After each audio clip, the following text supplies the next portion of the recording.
please rise for Lieutenant Colonel James Haldeman.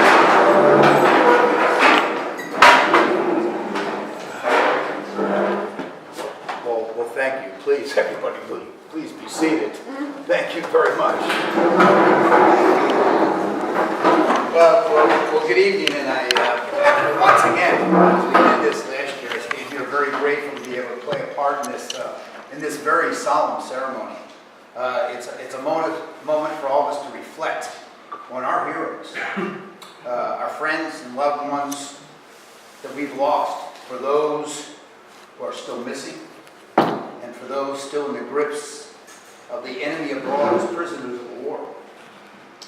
This occasion incites the rawest and the most sensitive emotions within us, which transcends even to the most hardened souls. To add some levity to this event, when I hit the ground in the theater of Iraq and eventually into the chaos of Fallujah, I picked up some habits along the way from those Marines that had already been in place. They all had their good luck charms. Whether it was a Cupid doll that was given to him from his 5-year-old daughter, or a can of fruit cocktail, that reminded him of home. No one made fun of anyone's good luck charms, whatever they were. I happened to be smoking a cigar and was preparing for my first convoy, and realized that I had nothing that could be considered a good luck charm. All I had were the items that I had on me, and what I was wearing, and what I was dragging with me. I then remembered at that moment that I was wearing underwear that my girls had given me, and it said, "World's Greatest Dad." Bingo. Underwear and a cigar. If I survived the convoy into the city of Fallujah, they would become my good luck charms. I survived that convoy, and from that point forward, I would change and wear the underwear before ever going on the convoy. It could have been a pop-up convoy, and I would say, "You're going to wait a minute," and I would go back, I would change my underwear, that would say "World's Greatest Dad," and that would be that would be the commencement to go. Sadly, there were warriors whose fight, whose bravery, whose commitment to the mission overruled the symbolic gesture of their good luck charms. And thus, the Missing Man Table.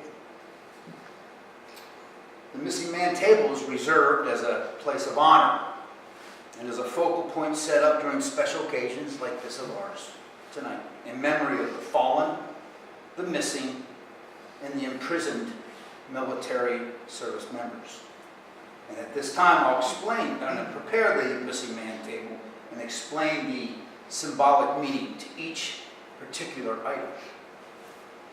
The table is reserved and sits separate from all other tables to honor our missing comrades in arms.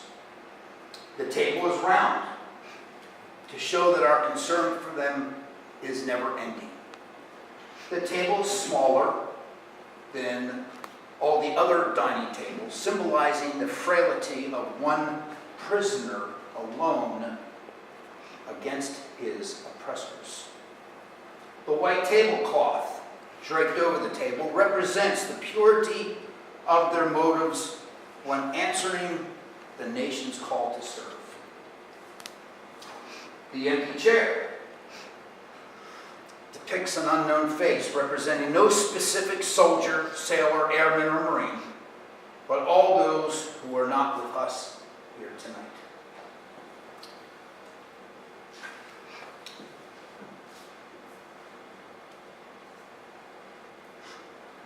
The Bible represents the strength gained through faith in our country founded as one nation under God, and to sustain those lost from our midst.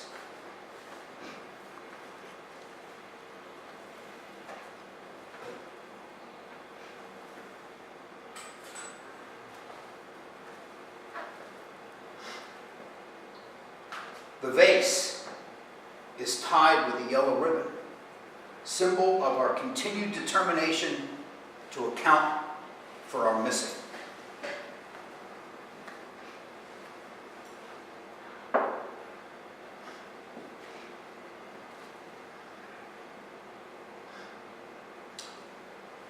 A single red rose reminds us of their families and loved ones.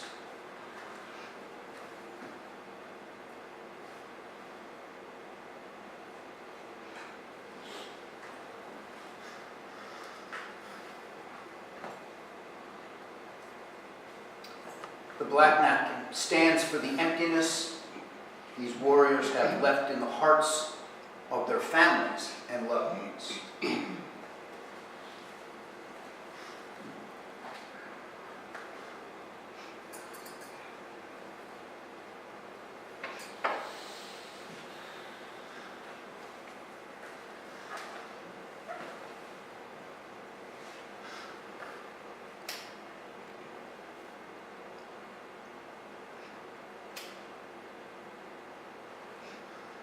A lighted candle symbolizes the everlasting hope for a joyous reunion with those not yet accounted for.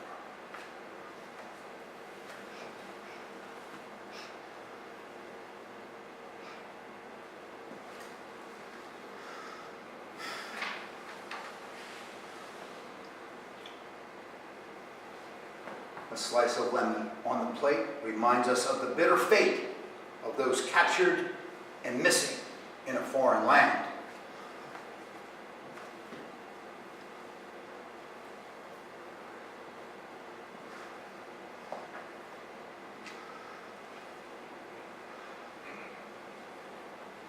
The salt upon the plate represents the countless tears of the families as they wait.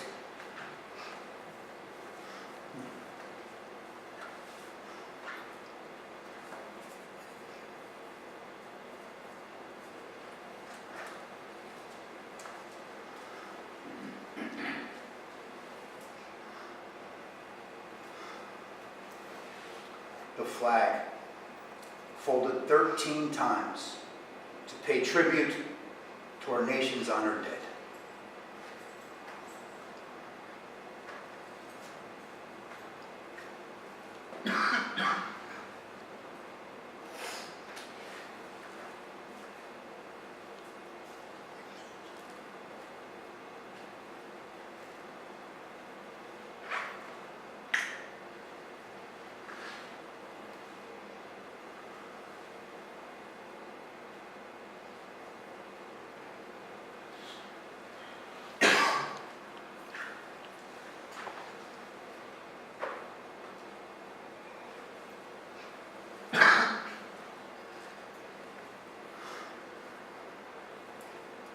The wine glass, turned upside down, reminds us that our distinguished comrades cannot be with us to drink a toast or to join in our festivities this evening.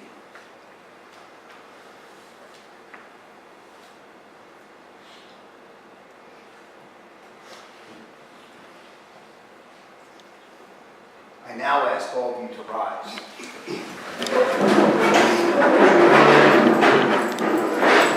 Raise your glasses, not of anything but water, to symbolize the purity of their lives and to the success of our efforts to account for them.